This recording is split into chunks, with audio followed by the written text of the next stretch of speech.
kabar ibu juga baik. Kalau boleh tahu, sebelum adik datang ke sini, kegiatan apa yang adik lakukan? Saya baru habis menyelesaikan perkuliahan. Bagaimana perkuliahan adik hari ini? Puji Tuhan, perkuliahan saya hari ini lancar.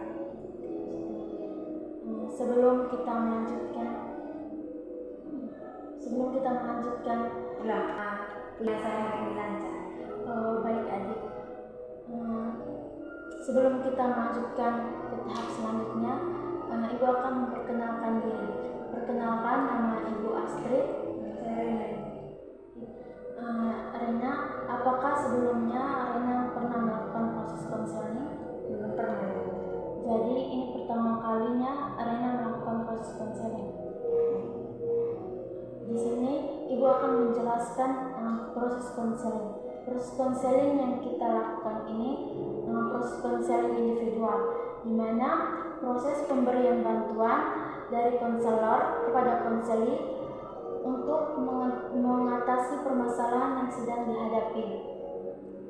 Adapun asas-asas yang harus kita patuhi. Yang pertama, kerahasiaan. Di sini saya sebagai konselor harus menjaga rahasia dan tidak akan membocorkan kepada orang lain. Yang kedua, keaktifan. Di sini saya sebagai konselor dan adik sebagai konseli harus sama-sama aktif dalam melakukan proses konseling ini. Yang ketiga, kesukarelaan. Adik datang ke sini atas dasar kemauan diri sendiri, bukan paksaan dari orang lain. Yang keempat, kenormatifan. Adik harus mematuhi norma-norma yang ada. Yang kelima, kekinian. Adik harus menceritakan permasalahan yang sedang adik hadapi saat ini, bukan permasalahan di masa lampau. Yang berikut,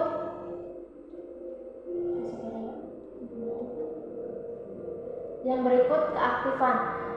Adik di sini saya dan adik harus sama-sama aktif dalam proses konseling ini. Apakah adik sudah mengerti dengan penjelasan saya tadi? Apa yang membuat adik sehingga adik menunda-nunda dalam waktu belajar adik?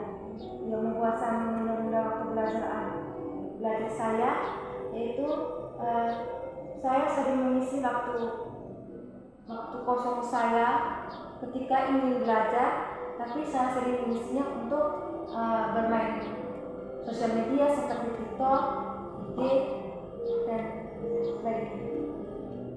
Kenapa adik bisa memiliki kebiasaan seperti itu dan tidak mengutamakan waktu belajar adik?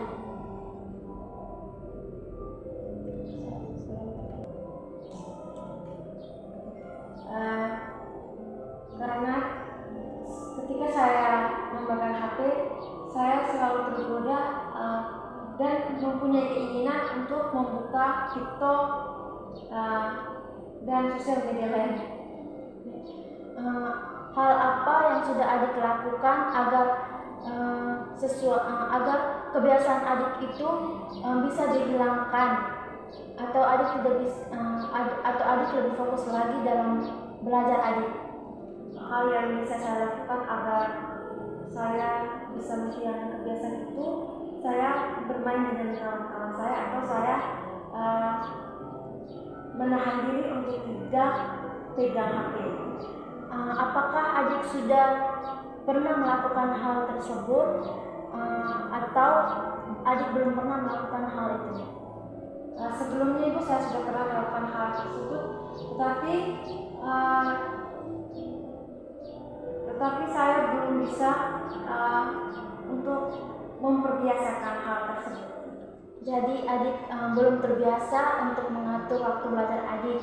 Jadi adik lebih berfokus dalam bermain HP. Tadi adik mengatakan bahwa adik juga kurang fokus ketika belajar karena adik selalu berfokus pada HP untuk membuka video TikTok atau Instagram dan media sosial lainnya. Berdasarkan hal yang sudah adik sampaikan kepada saya, di sini adik merasa sulit dalam mengatur waktu belajar. Hal ini yang membuat adik merasa takut dan cemas.